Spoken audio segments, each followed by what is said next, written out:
Hi friends, welcome to our channel. ഇന്ന് ഈ square neck ഫിനിഷിങ്ങിന്റെ കൂടെ എങ്ങനെയാണ് സ്ട്രിപ്പ് വെച്ചിട്ട് ചെയ്യാൻ പറ്റുന്നതാണ് നമ്മുടെ ട്യൂട്ടോറിയൽ.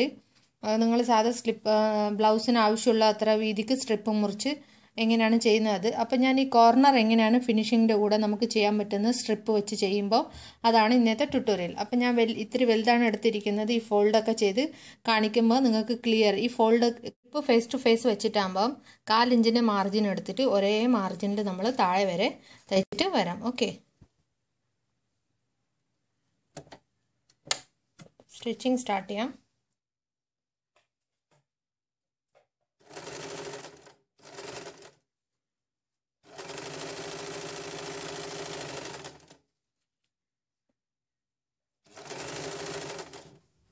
ഇനി ഈ കോർണർ നമ്മൾ സ്ക്വയർ നെക്ക് എന്ന് പറയുമ്പോൾ 2 കോർണർ വരും. ഒരു കോർണർ വരുമ്പോൾ എന്ത് ചെയ്യണമെന്ന് വെച്ചാൽ ഇവിടെ ഒരു 1/4 ഇഞ്ചിൻ്റെ ക്രോസ് നമ്മൾ ഈ കോർണർ കണ്ടോളൂ. ഇതാ ഈ കോർണർ ഇതുപോലെ തന്നെ മുകളിൽ മാർക്ക് ചെയ്തിടാം. നമുക്ക് പെന്ന് വെച്ച് മാർക്ക് ചെയ്താൽ അത് കാണാത്തൊന്നുമില്ല. നിങ്ങൾ പെന്ന് യൂസ് ചെയ്താൽ മതി. നല്ല ഫിനിഷിങ് കിട്ടും ഞാൻ പറയുന്ന ട്രിക്ക് ഫോളോ ചെയ്താൽ സ്ക്വയർ നെക്കിൽ. അപ്പോൾ ഈ സ്റ്റിച്ച് വരെ കൊണ്ടുവന്നിട്ട് നമുക്കിവിടെ സ്റ്റോപ്പ് ചെയ്യാം. ഈ ക്രോസ് സ്റ്റിച്ച് കാണുന്നുണ്ടല്ലോ ഫ്രണ്ട്സ്, ഇങ്ങനെ നോക്കിക്കോളൂ എങ്ങനെ ഇട്ടിരിക്കുന്നത്. ഈ കോർണറിൽ ഇങ്ങനെയാണ് ഞാൻ 1/4 ഇഞ്ച് ഇവിടെ അമർത്തിക്കൊണ്ട് 1/4 ഇഞ്ചിൻ്റെ മാർക്കിംഗ് ചെയ്തിരിക്കുകയാണ്. ഇനി 1/4 ഇഞ്ചിൽ കൊണ്ടുവന്നിട്ട് ഇവിടെ നിർത്താം. 1/4 ഇഞ്ചിൽ ഞാൻ മാർക്ക് ചെയ്ത് അവിടെ കൊണ്ടുവന്നിട്ട് നിഡൽ ഇറക്കിയിരിക്കുകയാണ്. ഇനി നിഡലിനെ പൊക്കിയിട്ട് നമുക്ക് ആ 1/4 ഇഞ്ചിൻ്റെ സ്ട്രിപ്പ് നമ്മൾ മാർക്ക് ചെയ്ത് അവിടെ നിന്ന് തയ്ച്ചിട്ട് ഈ കോർണറിലോട്ട് ഇങ്ങോട്ട് വെളിയിലെടുക്കാം. ഞാൻ വെളിയിൽ എടുക്കേണ്ട ആവശ്യമില്ല, പക്ഷെ അത് ഞാൻ എടുത്താലേ നിങ്ങൾക്ക് ഫോൾഡ് എങ്ങനെയാണ് ചെയ്യേണ്ടതെന്ന് കാണിച്ചു തരാൻ പറ്റത്തുള്ളൂ ഫ്രണ്ട്സ്. എടുക്കാണ്ട് തന്നെ നമുക്ക് തയ്ക്കാവുന്നതാണ് കണ്ടിന്യൂ ആയിട്ട്. ഇങ്ങനെയാണ് തയ്ച്ചെടുത്തത് ഉണ്ടോ. ഈ ക്രോസിൽ ഇങ്ങനെ തയ്ച്ച് ഇറക്കിയിരിക്കുകയാണ്. ഇനി സ്ട്രിപ്പിനെ ഫോൾഡ് ചെയ്യേണ്ട എങ്ങനെയെന്നുള്ള ട്രിക്ക് പറഞ്ഞുതരാം.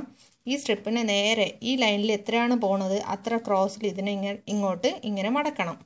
കണ്ടോ, ഇങ്ങനെ മടക്കിയിട്ട് ഇത് കണ്ടോ ഞാൻ ഇവിടെ മാർക്ക് ചെയ്തിട്ട് ഈ മാർക്ക് ചെയ്ത് അത്ര ഇതിനെ തിരിച്ച് പിന്നെ ഇങ്ങനെ ഫോൾഡ് ചെയ്ത് ഇങ്ങനെ വരണം.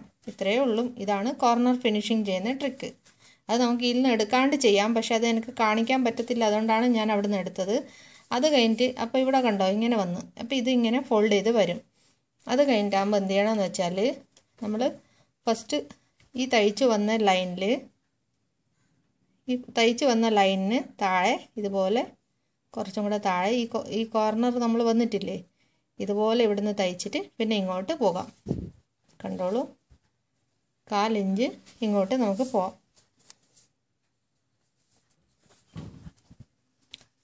നമ്മളിവിടെ ഫിനിഷ് ചെയ്തു. ഇവിടെ ഫിനിഷ് ചെയ്തിട്ട് എടുത്തു. ഒന്ന് സ്ലോ ആക്കി കാണിച്ചു തരാം.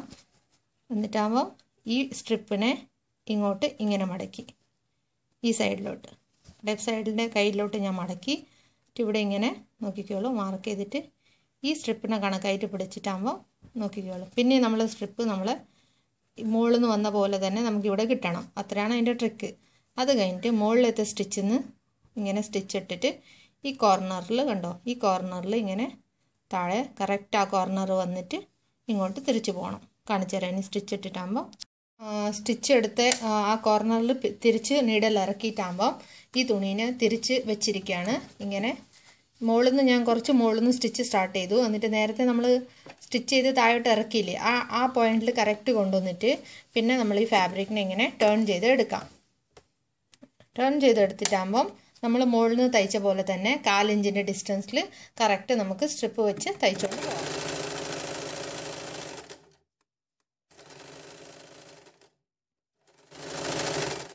അപ്പം നെക്സ്റ്റ് കോർണർ എത്താറായി. ഇനി എന്താ ചെയ്യേണ്ടത് വെച്ചാൽ അതേപോലെ ഇങ്ങനെ ക്രോസിൽ 1/4 ഇഞ്ചിൻ്റെ ലൈൻ മാർക്ക് ചെയ്ത് ഇടാം.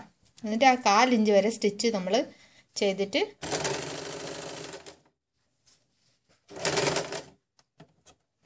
അവിടെ നീഡൽ ഇറക്കിയിട്ടാകുമ്പോൾ ആ നീഡൽ താഴോട്ട് കൊണ്ടുപോകാം.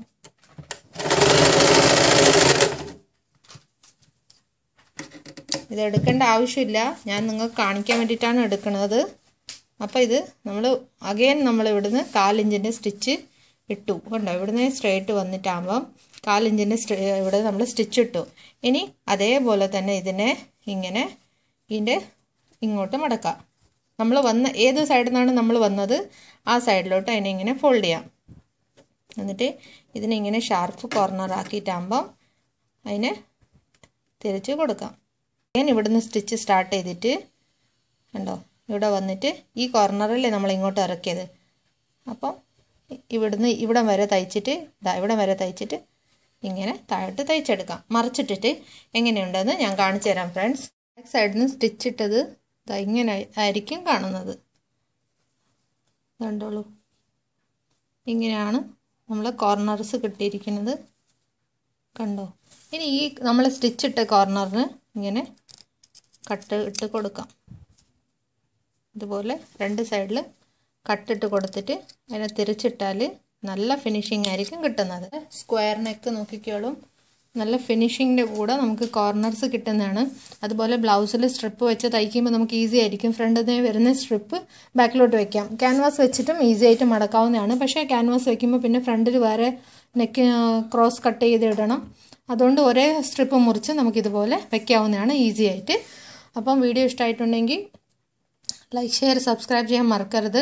അതുപോലെ ഞാൻ ക്ലാസ്സസിനെ കുറിച്ച് പറഞ്ഞിട്ടുണ്ടായിരുന്നു. അപ്പം ക്ലാസ്സസിനെ കുറിച്ച് താല്പര്യമുള്ള ആൾ ഫേസ്ബുക്ക് പേജ് വിസിറ്റ് ചെയ്യാം. പല്ലവി എൻ ബ്ലോഗാണ് എൻ്റെ ഫേസ്ബുക്ക് പേജ്. വാട്സപ്പിൻ്റെ നമ്പറിന് വേണ്ടിയിട്ട് ഫേസ്ബുക്ക് പേജിൽ വിസിറ്റ് ചെയ്യാവുന്നതാണ്, താല്പര്യമുള്ള ആൾക്കാർ മാത്രം. നിങ്ങൾക്ക് യൂസ്ഫുൾ ആയി എന്ന് വിശ്വാസത്തോടെ ഈ വീഡിയോ ഇവിടെ എൻഡ് ചെയ്യുന്നു. അടുത്ത ഒരു യൂസ്ഫുൾ വീഡിയോ ആയി വരുന്നവരെ ബൈ.